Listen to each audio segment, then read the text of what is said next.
ಪವಾರ್ ಅವರು ಮಹಾರಾಷ್ಟ್ರ ರಾಜ್ಯದ ಉಪಮುಖ್ಯಮಂತ್ರಿಗಳು. ಅವರು ವಿಮಾನ ದುರಂತಕ್ಕೆ ಈಡಾಗಿ ಸಾವನ್ನಪ್ಪಿದ್ದಾರೆ. ಇದು ಬಹಳ ನೋವಿನ ಸಂಗತಿ ಅಂತಕ್ಕಂಥ ಮಾತುಗಳನ್ನು ಹೇಳಲಿಕ್ಕೆ ಬಯಸ್ತಾ ಇದ್ದಾರೆ. ಅಜಿತ್ ಪವಾರ್ ಅವರು ಒಮ್ಮೆ ಸಂಸದರಾಗಿದ್ದರು, ಅನೇಕ ಸಾರಿ ಶಾಸಕರಾಗಿದ್ದರು, ಮಂತ್ರಿಯಾಗಿದ್ದರು, ಉಪಮುಖ್ಯಮಂತ್ರಿಯಾಗಿದ್ದರು. ನಾನು ಒಂದು ಸಾರಿ ಬಾರಾಮತಿಗೆ ಹೋಗಿದ್ದೆ. ಬಾರಾಮತಿ ಅವರು ಎಂಎಲ್ಎ ಆಗಿದ್ದಾಗ, ವಿರೋಧ ಪಕ್ಷದಲ್ಲಿದ್ದಾಗ ಹೋಗಿದ್ದೆ ನಾನು. ಶರದ್ ಪವಾರ್ ಅವರು ಕರ್ಕೊಂಡು ಹೋಗಿದ್ದರು ಅಲ್ಲಿಗೆ. ಎಂತಿದು ಸುಪ್ರಿಯಾ ಸುಳೆ ಅವರು ಲೋಕಸಭಾ ಸದಸ್ಯರಾಗಿದ್ದರು.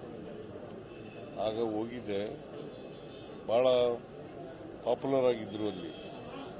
ಸುಮಾರು ಅನೇಕ ಸಾರಿ ಬಾರಾಮತಿ ಕಾನ್ಸ್ಟಿಟ್ಯೂನ್ಸಿಯಿಂದ ಗೆದ್ದಿದ್ರು. ಅಲ್ಲಿ ಬಹಳ ಪಾಪ್ಯುಲರ್ ಆಗಿದ್ದರು. ಅವರು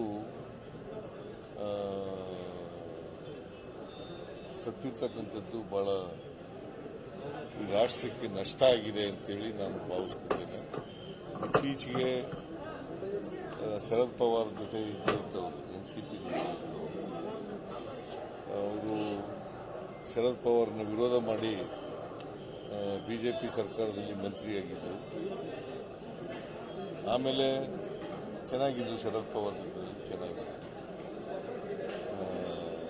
ಅವರು ನಿಧನ ಆಗಿರ್ತಕ್ಕಂಥದ್ದು ಇಂಥ ದುರಂತ, ಇದು ಒಂದು ದುರಂತ, ಅಪಘಾತಕ್ಕೆ ಈಡಾಗಿರ್ತಕ್ಕಂಥದ್ದು ದುರಂತ. ಸೊ ಅವ್ರ ಸಾವಿನ ದುಃಖ ಭರಿಸ್ತಕ್ಕಂಥ ಶಕ್ತಿ ಬರಲಿ ಅಂತೇಳಿ ಅವರ ಕುಟುಂಬ ವರ್ಗದವರಿಗೆ ಪ್ರಾರ್ಥನೆ ಮಾಡ್ತೇನೆ. ಅವರಿಗೆ ಚಿರಶಾಂತಿ ಸಿಗಲಿ ಅಂತೇಳಿ ಪ್ರಾರ್ಥನೆ. ಇತ್ತೀಚೆಗೆ ಪದೇ ಪದೇ ಪ್ಲೇನ್ ಕ್ರಾಶಸ್ ಆಗ್ತಾ ಇದೆ ಸರ್. ದೇಶದಲ್ಲಿ ಪದೇ ಪದೇ ಇಂಥವು ಘಟನೆಗಳು ಮರುಕಳಿಸ್ತಾ ಇದ್ದಾವೆ. ಇದೊಂದು ತನಿಖೆ ಆಗ್ಬೇಕಾ ಸರ್? ತನಿಖೆ ದೇಶಾದ್ಯಂತ ಸಾಲು ಸಮಸ್ಯೆಗಳು ಟೆಕ್ನಿಕಲಿ ಈಗ ಅವ್ರಿಗೆ ಸಂತಾಪ ಹೇಳೋದಷ್ಟೇ.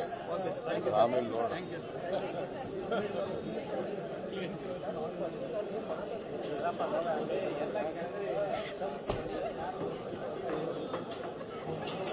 ಬಹಳ